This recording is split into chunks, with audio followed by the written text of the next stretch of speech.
Today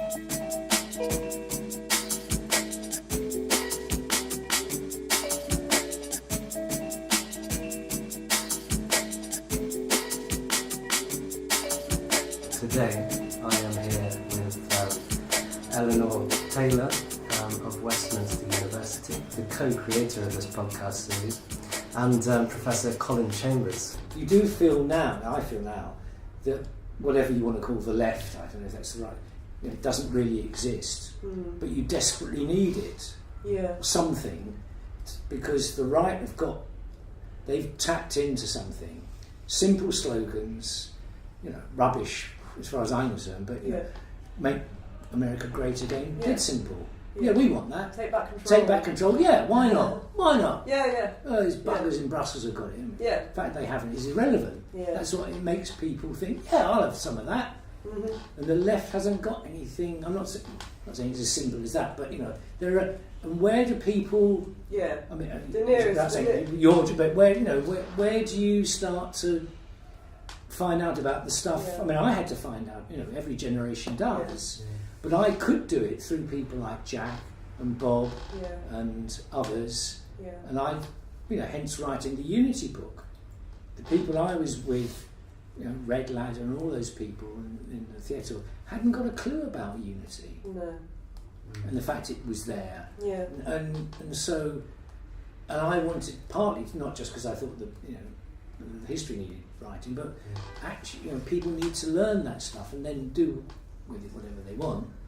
But I know everybody thinks they reinvent, every young generation, and that's. I'm not saying you should stop that, because that's part of the interest, that you've got that curiosity to do it, but then to discover that you're not really actually inventing it is also wonderful. God, somebody thought of that before. Somebody actually said things like that, and I think there's a sort of somewhere a disjoin. All that we went, that was fantastic about the 60s and 70s sort of somehow got buried. I mean, Thatcher buried it to a large extent. That's when our generation sort of gave up after she destroyed the miners. Most people who have heard of you or have seen your name on books, Professor Chambers, will know you as a theatre historian, fundamentally. Mm-hmm. But you are also deeply interested in left-wing politics and history, and also were you a member of the Communist Party at some point? Yes. As well? Yeah. When did you join? I think, I'm not quite sure, 1971. Okay. I had left school and was at Cambridge University, but wanted to join my local branch where I lived, as opposed to the university one, which was probably a slightly sort of workerist thing at the time, thinking I don't want to just be an intellectual. I want, one of the points of joining the Communist Party was that you had a connection with the working class, or people certainly outside of the academic sphere. And so I joined in North London, where I lived, in Stoke Newington, and I think it was 71, and I stayed until the party dissolved after its battles in the 90s, which, or actually was it late 80s probably, over, very broadly speaking, what was called a Euro-communist wing, and what people sometimes call a Stalinist wing, but I'm not sure that's quite the right term. But I was in what was called the Euro-communist wing and lost. And the party wound itself up. People have an idea of communist parties as being monolithic. In my experience, that's not true, even though they tended to be top-down organisations. When you got down, there were people of the most extraordinary variety, creativity, energy. I mean, the complete opposite of the idea of the sort of, if you like, the robot party member simply following the party line. The whole point about the party line was that it was discussed from the branch level up, and you at the end of the day, the party made its decision about what it wanted to do, and then, as it were, that was a decision that you all agreed to follow in order to have discipline. And without discipline, you wouldn't get anywhere. And that's true if you're fighting a war or whatever. So, but the fact that you followed the party line didn't mean to say you left your brain, outside the front door. And I certainly came across people. Well, I came across people who had left their brain at the front door, and people who, amongst whom, the most exciting people I've ever come across. So the party was full of, and the Euro-communist side, but I would say this, wouldn't I, had people that I thought were the most interesting, and generally thought that their version, if you like, or their interpretation of what it meant to be a communist was about empowering people, was based on democracy at the lowest possible level. So you wanted to involve communities, you wanted to involve, at that time it was, particularly the women's movement was just starting, was strong. So you recognise the power of the women's movement, of anti-racist movements, the gay movement, and people on the other side who, just for argument's sake, at the moment call them the Stalinists, were much more rigid and much more, if you like, economistic about it. They had a view about the nature of politics, which was a bit more, in our view, two-dimensional. They tended to be people who supported anything the Soviet Union did, whereas the Euro-communists were critical. I mean, not for the sake of being critical, but were critical of the Soviet Union because they felt it had, in some, well, I'm not saying in almost all respects, was not representing what we thought of as communism. I was at King's College, which was probably the centre of communist thinking activity at Cambridge, and there were some remarkable people there. We can talk about them if you want, but they were quite inspirational for me, particularly in the economics front. But we had there was an economist called Bob Rowthorne who ran a Marxist reading group, and we read Das Kapital, and I joined that. I just generally found it much more interesting than what I was supposed to be doing in my studies, which is probably quite a lot of people find that. I suppose you'd call me lower middle class grammar school boy. I'd never come across anything like Cambridge until I went there, and I hadn't even thought about doing that until my school said, "Oh, you should apply for Cambridge." I didn't really know what that meant. And when I went up for the interview, it was the most, I don't know quite how to describe it. It was like something out of Dickens, because the interview was in the winter, because you had to stay on an extra term to do Cambridge entrance, and then you got interviewed if you got through whatever the hoops were. And I remember going up to got off the train, got the bus into King's, and it was dark, and I didn't quite know how you got into King's, and the front of King's was all closed up, so I had to knock on this door, and then a little bit of it opened, and a guy in a bowler hat and it was like something out of Dickens or something, and then he opened a bit more of the door, not the whole door, you sort of step through into a Harry Potter world. It was extraordinary, because there's a building called Gibbs Building, which is the most beautiful Georgian building straight in front of you, and you've got the chapel, which is also the most extraordinary, beautiful building. And I was staying in Gibbs Building overnight, and I'd never been into a place like, when I woke up in the morning, and you could see it properly in daylight, and I went into the chapel, I thought, this is just amazing. And I had the interview, and I got in. But when I got there, you soon discovered that almost everybody else for them it was just a sort of an ordinary progression through. That's what they expected to do. They'd all been to these boarding schools, and it was, and you realised actually how different it was. And I wasn't working class, and that's, you know, I was so low middle class from Tooting Bec in London, in South London, but I'd never come across this sort of thing before. And when we had a sit-in, I remember the people in the, what do they call it, officer training corps, all got dressed up in their army uniform and came to try and sort of break the sit-in. Oh, really? Which they didn't manage to do, because we were rather well organised. and the party was pretty important in that. But I remember Eric Hobsbawm came and spoke to the sit-in. And he was really good, because he said, you know, you probably all think of yourselves as rather special, and you probably think you've done something rather clever. Don't. Just ask yourself, what was it? You know, come back 10, 15 years and tell me what you're doing. You know, if you're still fighting for something, then fantastic. But I suspect a lot of you won't be. And don't just look back on, you know, don't use it as sort of an anecdote to pass on when you're older and you've given up the fight. Which I thought was a pretty sort of cool thing to say, actually, to all these people. Mao was cooler for a lot of people because they thought the Soviet Union had sold out.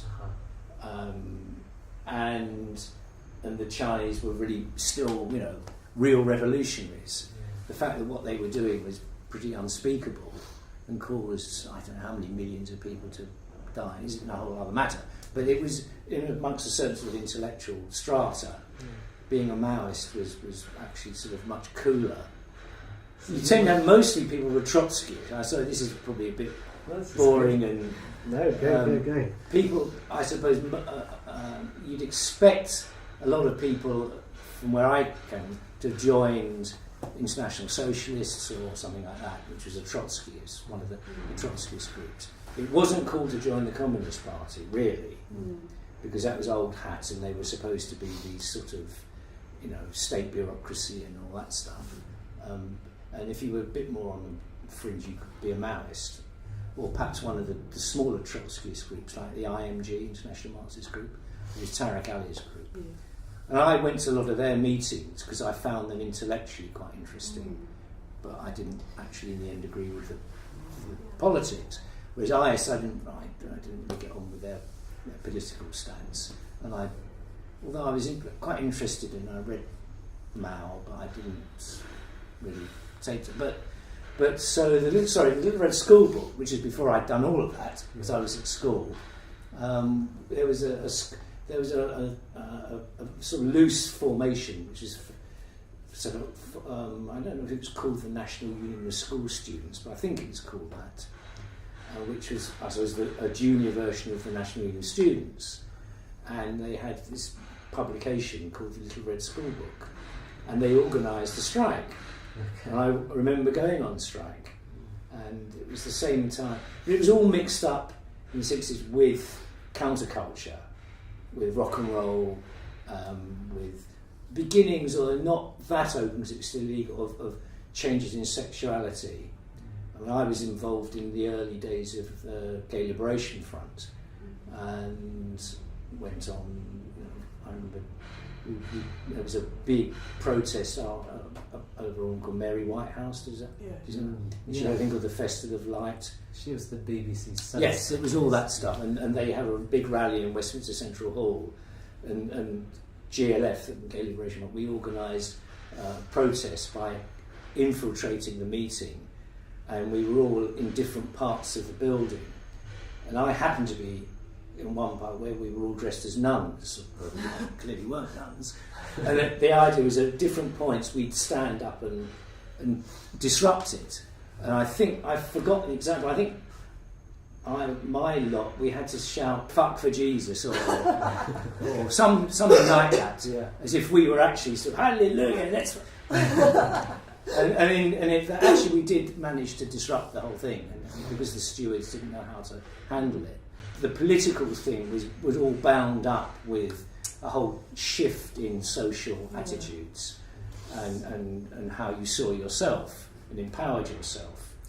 And so at school, I remember reading Bukharin, which unbelievably was on sale in the W.H. Smith's in Streatham High Street. At college, I read tons of Marx, Engels, Lenin, and I thought this is what made sense to me. So when I left college after a I didn't really do much studying, of conventional studying. I was in a street theatre group in London, lived in a commune in Notting Hill, and we were involved in the Notting Hill Carnival, and that's also when I got involved in a lot of the anti-racist stuff, because the police were very heavy. To say like a communist student, a good student, wouldn't necessarily apply to you. Have you come across that? Or? Oh yeah, well, except on the same token, I still, if you were going to be a communist, you had to be better than everybody else at what you were doing. Yeah. But to me, that didn't mean passing exams. I just wanted to ask about sort of Communist Party, when you joined it, what its attitudes to culture were. So you've talked about a lot, really fascinatingly, about things like gay liberation and street theatre. And did you feel that those were quite separate forms of activism from actually being in the party? Yes. And did the party see them like that? Yes, at that point, because the street theatre movement was very vibrant at that point, really the beginning of it. And they had no clue about their own history. What, the theatre movement? The theatre right. movement. Mm-hmm. I mean, David Edgar, I don't know if you know of his name, he's quite a big cheese in the left-wing sort of playwriting community. He wrote something like Political Theatre began in 1968, which is one of the reasons I wrote the Unity book, because I thought, I'm sorry, this is just not true. Yeah. And so when after I left college, I briefly worked for an outfit called the Movement for Colonial Freedom, which changed its name to Liberation. And then I went from that to the Morning Star. And it was at the Star I started to try and get them to change their cultural coverage and to embrace things like this alternative theatre movement.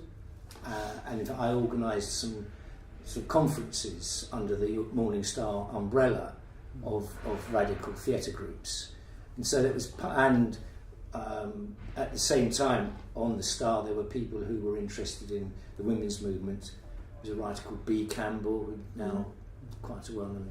B was on and she was quite a leading light in Red Rag, and which is a feminist magazine at the time. So it was sort of across borders, if you like, trying to shift the party, because the party as the party really, although they were, I think their view of culture was that it should be available to everybody. So in a sense, it was the idea of what we call bourgeois culture, if you like, Mozart, Beethoven, Titian, Van Gogh, but everybody should be able to have it, not just posh people. And so they had to have good education so they could learn about this stuff. Then free entry to museums so they could get. It was a slightly mechanistic thing of culture is good. If it's sort of universal values type, humanist stuff, and everybody should be able to have access to it. It shouldn't just be the preserve of the rich or an elite. What was it like being in the culture group? You said it already existed before you joined. I can't quite remember. I don't think it had existed, but I didn't discover that until I did some digging around. And it certainly existed just after the war. It may have faded in the early 50s, but I'm not entirely sure about that. And I'm not sure if there are, I suppose there may be records somewhere. But it wasn't, if it did exist, it wasn't active. And I've got a feeling I may have revived it. I certainly became chair of it, but I'm not, I think it sounds a bit odd, but I can't quite recall. I was working with a woman called Margot Heinemann, who's, if you've done anything on the Spanish Civil War, you'll know her through John Cornford, and she was at one time with J.D. Bernal, who's one of the great scientific figures. And Margot, in her own right, was a poet and a writer, and also interested in the theatre. But Margot and I can't remember. Margot may have revived it, and I joined it, or I can't remember. She was on it with me. It was supposed to, I mean, the thing it was supposed to do when I was in charge of it was to produce a pamphlet on culture, which I somewhere have all the rough versions of. And we set up working groups on theatre, film, music, libraries, and the stuff that we were doing was actually now, very interesting. I mean, Bob Leeson, the person I was mentioning to you, who was the books editor of the Morning Star before me, great friend of Jack Lindsay's, president of the Writers Guild, great children's book writer, and also a writer about trade union history. Bob did a thing on libraries, and this was in the mid-70s, and it was all about making them community resources on a multimedia basis. Opening them up to have music you could take out, having coffee bar, stuff that now people are still vaguely just trying to scrabble around. And it was all good stuff, and the theatre stuff. Anyway, so we had all these little groups, and we all produced papers. A guy called Ralph Bond did the cinema one. I can't remember who but in the end we found it impossible to agree on a way of unifying it all into a pamphlet, so it never got published. What was Jack Lindsay working on? Jack used to read things and tell you what he thought of it. Because you were a books editor. I took over from Bob, and that was again a political thing, because in the Morning Star, as like everywhere else, there were factions. And there was, as I said, roughly the Euro-Communist and roughly the other lot.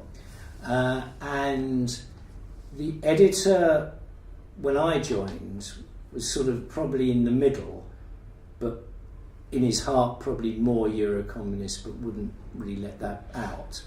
And he supported Bob in what Bob did, and was very supportive of wider cultural stuff in the paper, trying to... And I think the Star was probably the first paper to review the Beatles. We wrote about folk music, we wrote about rock music, we covered gay, positively gay GLF, so with people like B, the women's movement. So it was actually, it was quite, that little bit of it was progressive, but that got up the noses of the people who were the conservative element. And the editor changed, and the editor that I was mostly working under was a much more right-wing, what I'd call right-wing editor, who didn't like all this stuff and wanted it to be much more straightforwardly what he could recognise as being a communist thing. So it wasn't that he was against culture, it had its place, and it was down there in a little box. Anti-racism. I wanted to run a black column, because we had a women's page, and we had a books page, and I said, well, I didn't want a whole page, but I think if you had every week, a column that just dealt with the anti-racist struggle. Oh no, that's elevating it out. It's got to be in its place. This is the sort of base superstructure model, if you like, as opposed to a more organic model of seeing either society or culture. And when I was a books editor, I was always in trouble with him. Because I remember, the biggest one I think was when we reviewed a book on the massacre at Katyn in the forest, which I believed was done by the Russians, but that wasn't what you were supposed to put in the Morning Star, And I published this thing, and he didn't know it was going in, and it was a book that said that and was reviewed sympathetically. Actually by a Polish guy who I knew was living in London, and all hell broke loose. And they got a guy called Ivor Montague, who you may have come across, to write a rebuttal of it. And I was told after I had to submit every review to him before they were published. And of course, history now we know that Montague was wrong, anyway. But so things like that happened, and I'd get books on, it was if you like. I mean, it seems small potatoes now, but it was actually quite important at the time. There was a guy called Roy Medvedev, who was a sort of liberal Russian historian, but a no-no for the sort of certain elements of the Communist Party, who was a friend of Sakharov. Is that dissident? So Andrei Sakharov, there was a whole sort of dissident movement, and where were they living? They were still in Russia. Still in Russia, but yeah. There were some that had moved out. I mean, had gone into exile, like the poet Joseph Brodsky, who I met, and I was 100% on the side of the dissidents. Whether they were right-wing people or not, like Solzhenitsyn became bonkers in my view. But that wasn't the point. He shouldn't have been treated as he was. That was, and so the books page tried to express that, and there was a lot of tension.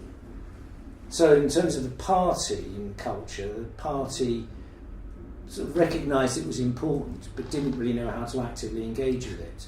The same with Unity. When Unity, I mean, the leading people were in the Communist Party, but lots of the activists might have supported it, but weren't necessarily party members. But then the party didn't really want to have any, because it was a problem. They didn't quite know how to handle it all. Emil Burns, we might have tried to, after the war, lay down the line on what culture should do, but of course it doesn't work. And if you've got the sort of people who were, if you look at the people who were in the Communist Party who were writing about culture and were themselves poets, novelists, there's no way all those people are going to be, as it were, corralled. Patrick Hamilton, you look at what Patrick Hamilton writes, that doesn't figure in Emil Burns' world at all. And then with Patrick Hamilton, you've got the sort of the sexuality issue as well, because that's a complete no-no. I was in